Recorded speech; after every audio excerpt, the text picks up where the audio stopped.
Good morning, everyone. I'm Ron Starner with Site Selection Magazine, here to present a very distinctive honor to the state of Texas, and specifically Governor Greg Abbott this morning. You know, the word dynasty is often associated with legendary sports teams. You're no stranger to that. You may recall the Dallas Cowboys of the 70s and the 90s, the San Antonio Spurs of the 2000s, and the Houston Comets of the WNBA won the very first 4 WNBA titles in the late 90s. When we talk about dynasty, it's really about excellence, and we know excellence when we see it. Being a dynasty isn't just about winning, it is about how you win and how often you do it. Well, it is time to start talking about the state of Texas as an economic development dynasty. The highest award that any state can receive for economic development is the Site Selection Magazine Governor's Cup Trophy, which annually goes to the state that produces the most corporate real estate investment projects in the country. Our Atlanta-based magazine inaugurated this award in 1988, exactly 38 years ago today. Being a dynasty means that you show longevity in winning, and that you win consistently in dominant fashion. By that measurement, no other state comes close to Texas. Since 2000, Site Selection has bestowed the Governor's Cup 26 times. Texas has won the trophy 16 of those times. Ohio is the next closest with 6. No other state has 2. Today, I am here to award the Site Selection Governor's Cup Trophy to Texas Governor Greg Abbott for a record 17th time this century, including, are you ready for this? 14 years in a row. To put that into perspective, you have to go all the way back to 2012 to find a state other than Texas on the cover of the March issue of Site Selection. So Texas did not just win the Governor's Cup this time, it obliterated the record books by registering a nation-leading 1,406 projects. That's more than double the tally of second-place Illinois and more than triple the count of third-place Ohio. This is significant because the crown jewel of economic development work is landing good jobs for your citizens, and nobody does that better than Texas.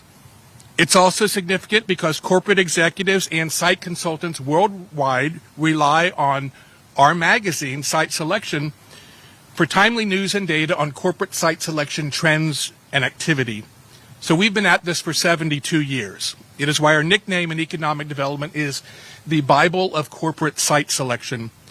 We also recognize that when we measure the performance of states, we are also measuring the performance of the people who work day in and day out to do this job. These are people like Governor Abbott, Adriana Cruz, Aaron Demerson, and a host of other state, local, and regional leaders. But we specifically call it the Governor's Cup because we recognize that the buck stops literally right here at the governor's mansion. The governor of a state sets the tone for strategy, leadership, and execution of all economic development activity statewide. Texas first began winning Governor's Cups back in 2005, and now it is claiming them perennially under the leadership of Governor Greg Abbott. So per our magazine's methodology, that means he's the best in the business. Congratulations, Governor Abbott. You and your entire team have earned the Site Selection Governor's Cup for a record 14th year in a row and the 17th time since the year 2000. The dynasty continues. That's awesome. Here, hold up on your side.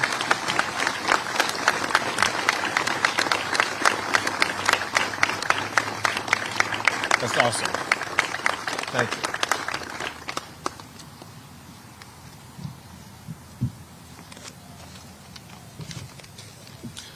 Well, Ron, thank you very much. And a couple of things. One is it looks like Texas is going to have to get a bigger table to accommodate all of these trophies.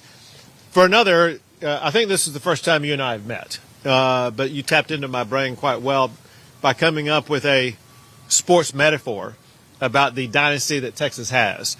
And I will extend that metaphor by saying that just I, as governor alone for the state of Texas, have won more Governor's Cup national championships for economic development than the combination of Nick Saban and Tom Brady combined. And so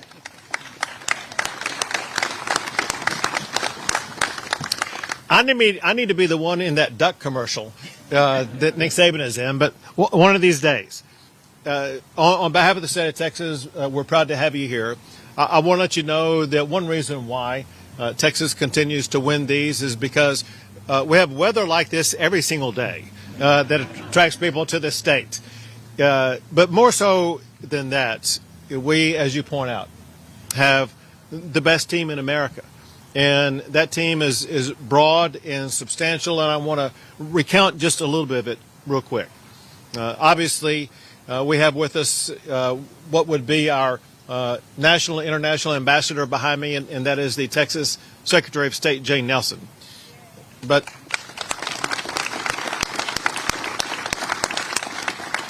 to continue the sports metaphor, every team has a most valuable player. And in Texas, our most valuable player is Adriana Cruz, who's the head of economic development in the governor's office for the great state of Texas.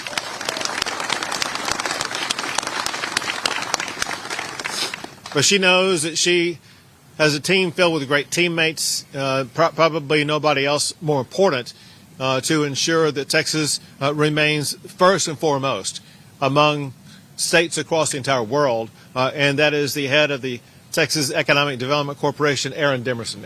Aaron, thank you.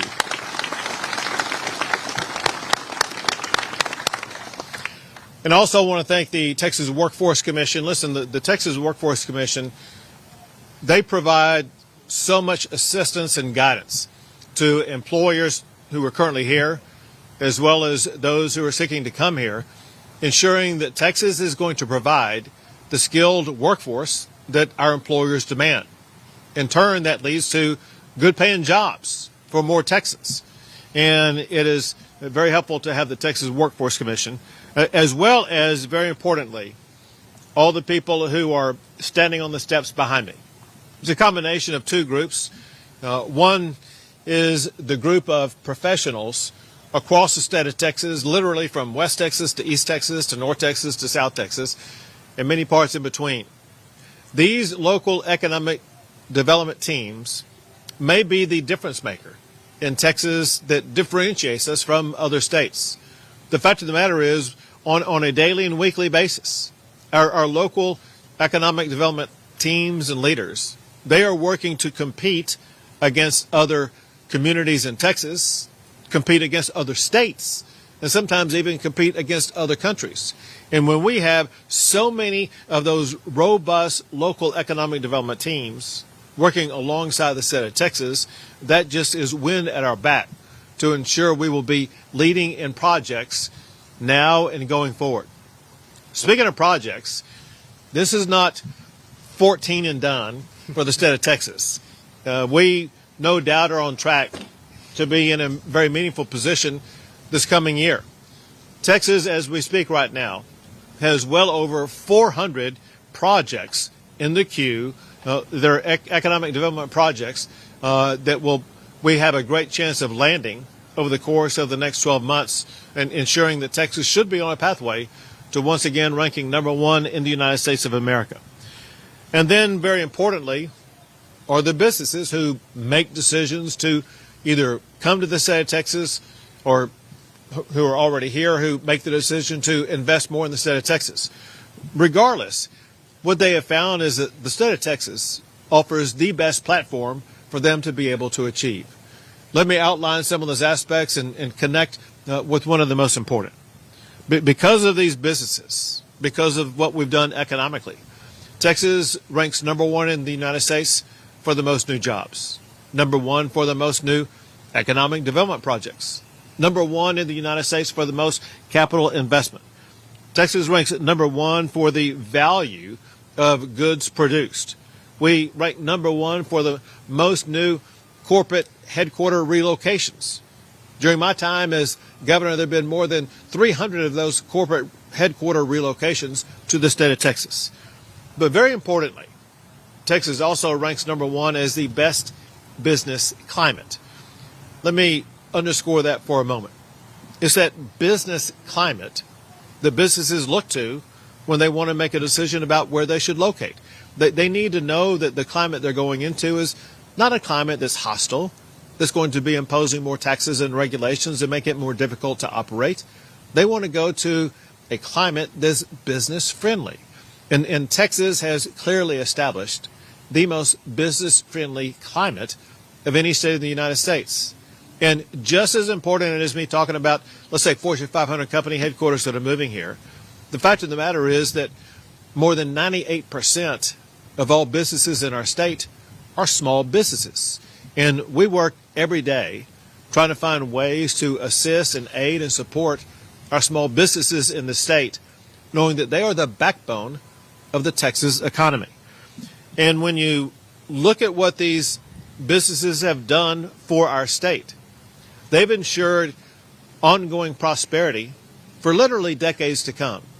What they've helped Texas to achieve is perhaps the most diversified economy in the United States. There was a time when Texas was known as an oil and gas state. And yeah, we're still number one for oil and gas. We're still number one for cattle and cotton.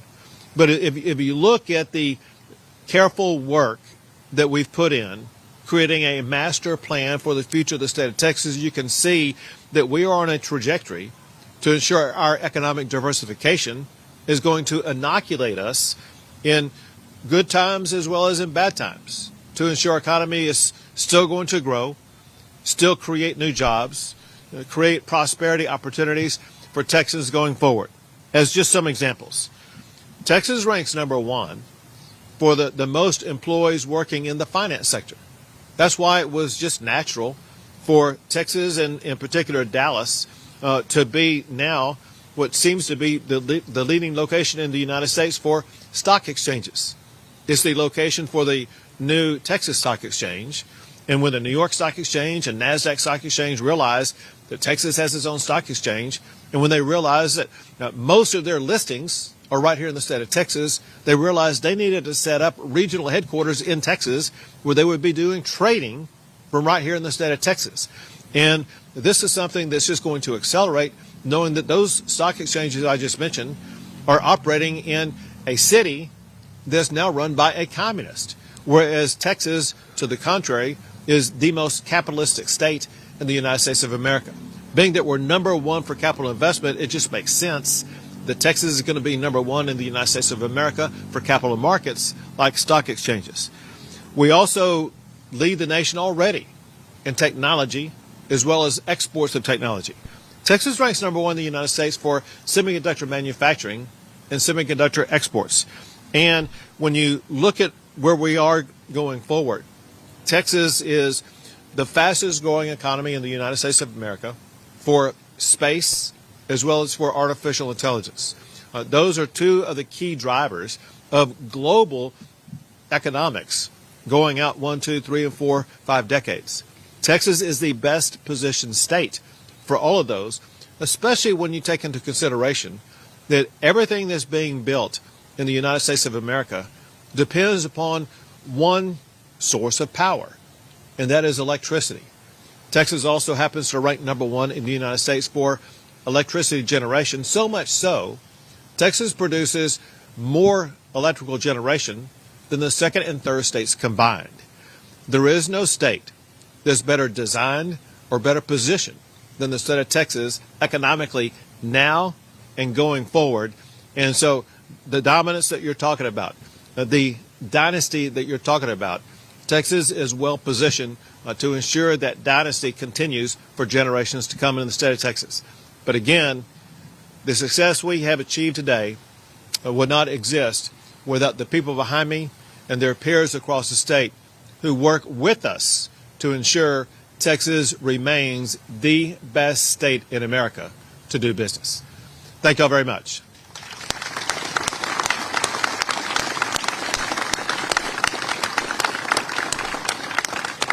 I'll take a few questions. We've had the shooting, we have the election coming up, we have Iran. Are we worried about security, increased security? Are we going to try and do that for the election? No? So you mentioned what's going on in Iran.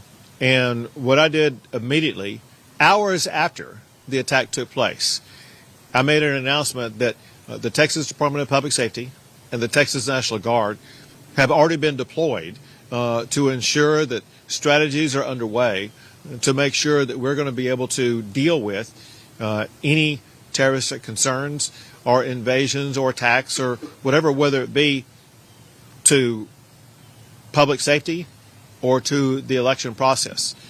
Know also that we now have the new Texas Cyber Command, and we have the best leader in the country leading the Cyber Command, who is working with us to ensure that we will be safeguarded against cyber attacks also. And so I could not be more clear than to inform Texans that as long as this war is going on, we need to be safe against potential attacks like what happened in Austin, Texas this past weekend, to make sure we all remain vigilant, but also informing the public that Texas has redoubled the personnel on the ground to make sure we keep our communities as safe as possible.